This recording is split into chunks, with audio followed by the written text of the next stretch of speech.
అందరికీ నమస్కారం. మెప్మా ఒంగోలు నగరంలో జరిగినటువంటి మెప్మా స్కామ్ పై కూడా ప్రభుత్వం స్పందించడం జరిగింది.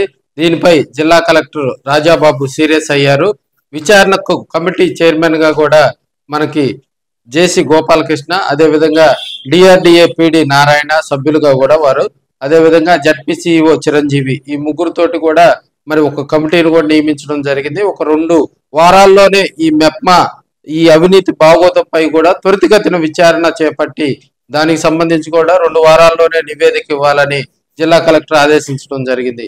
అదేవిధంగా మెప్మా మిషన్ డైరెక్టర్ దానికి సంబంధించి సునీల్ కుమార్ రెడ్డి అక్రమాలపై కూడా మరి మనకి రాష్ట్ర కార్యాలయం నుంచి కూడా 5 సభ్యులు ఈ రోజు ఒంగోలు నగరానికి చేరుకోవడం జరిగింది. మెప్మా కార్యాలయంలోనే ఈ కోట్ల స్కామ్ కి సంబంధించి కూడా అక్కడ ఉన్నటువంటి పొదుపు సంఘాల మహిళలతోటి కూడా వారు ఇంటరాక్ట్ అయి మాట్లాడటం జరుగుతుంది. అదేవిధంగా బ్యాంకర్ల నుంచి మెప్మా మహిళలకు ఈ సొమ్ము ఎలా చేరింది, ఆన్లైన్ లో చేరిందా, ఆఫ్లైన్ లో చేరిందా, దీంట్లో ఆర్పీల పాత్ర ఎలా ఉంది, అదేవిధంగా కమ్యూనిటీ ఆర్గనైజర్లు వారు ఉంటారు, వారికి ఎలా దానికి సంబంధించి, అదేవిధంగా సిటీ మిషన్ మేనేజర్ ఉంటారు, అదేవిధంగా పీడి, ఈ వారందరినీ కూడా విచారించి దానికి సంబంధించి మెప్మాకు సంబంధించి ఈ డబ్బులు ఏ విధంగా అయితే మరి మహిళలు సంఘాల నుంచి డైవర్ట్ అయినాయి అనేది కూడా మరి వారంతా నిశ్చితంగా పరిశీలించనున్నట్లు తెలుస్తా ఉంది.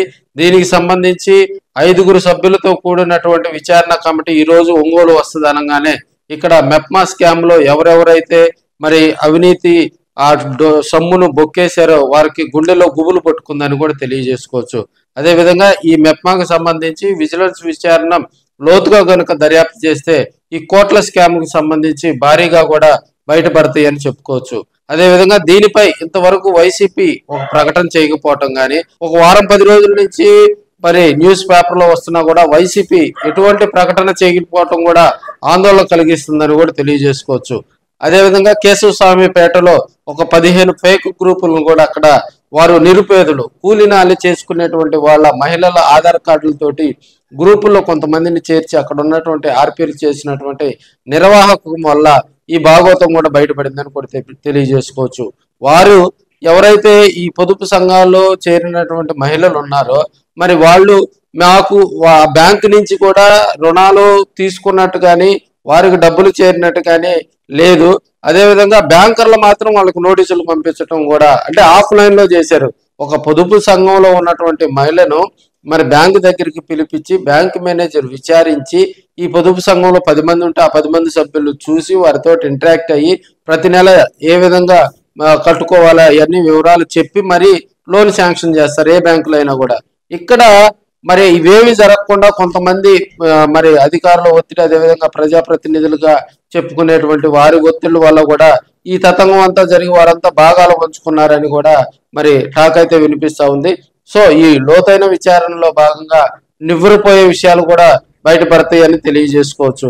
అదేవిధంగా జిల్లా యంత్రాంగం మాత్రం ఈ మెప్మా స్కామ్ కు సంబంధించి గతంలో చేసినటువంటి గత వైసీపీ ప్రభుత్వంలో జరిగినటువంటి అవినీతి, అదేవిధంగా మెప్మా స్కామ్ పై గత ప్రభుత్వంలో జరిగినటువంటి అవినీతి, అదేవిధంగా ప్రస్తుతం జరిగినటువంటి ఈ స్కామ్ కు సంబంధించి కూడా లోతైన విచారణ చేపట్టి మహిళలకు న్యాయం చేయాలని మెప్మా మహిళలు కూడా కోరుతా ఉన్నారు. ఈ రోజు పొదుపు సంఘాల మహిళలతోటి మరి విజయవాడ నుంచి కూడా ఒక బృందం వచ్చి 5 సభ్యులతో కూడినటువంటి ఆ బృందం విచారణ చేపట్టిన తర్వాత దీనిపై కూడా ఒక కొలిక్కి వచ్చే అవకాశాలు ఉన్నాయి. ఎందుకంటే ఈ బ్యాంకర్లు దీంట్లో మెయిన్ మనకి డబ్బు మొత్తం కూడా బ్యాంకు ద్వారానే వీరు తీసుకున్నారు కాబట్టి ఈ బ్యాంకర్ల పాత్ర ఎంత ఉంది దీనిలో అనేది కూడా కొంత మరి ఆందోళన కలిగిస్తుందని కూడా తెలియజేసుకోవచ్చు. అదేవిధంగా మరోవైపు మరి పిడి శ్రీహరి ఆధ్వర్యంలో కూడా ఒక 7 సభ్యులతో కూడినటువంటి బృందాలు కూడా ఈ బ్యాంక్ లింకేజీ, అదేవిధంగా ఈ మెప్మా గ్రూపులు ఆన్లైన్, అదేవిధంగా మరి ఈ రుణాల బదలాయింపు, ఈ పొదుపు సంఘాల లిస్టులు ఇవన్నీ కూడా ఒక 4-5 రోజుల నుంచి కూడా వారు మరి ఆ కార్యాలయంలో లోతైనటువంటి దర్యాప్తు చేస్తున్నారని కూడా తెలియజేసుకోవచ్చు. ఏదేమైనప్పటికీ కూడా మెప్మా స్కామ్ పై అధికార యంత్రాంగం కదిలింది. అదేవిధంగా మహిళలు మేలుకున్న విధంగా కూడా వారంతా కూడా యాక్టివ్ గా ఉంటే రాబోయే రోజుల్లో ఈ మెప్మా స్కామ్లు అరికట్టవచ్చు అని కూడా కొంతమంది తెలియజేస్తా ఉన్నారు.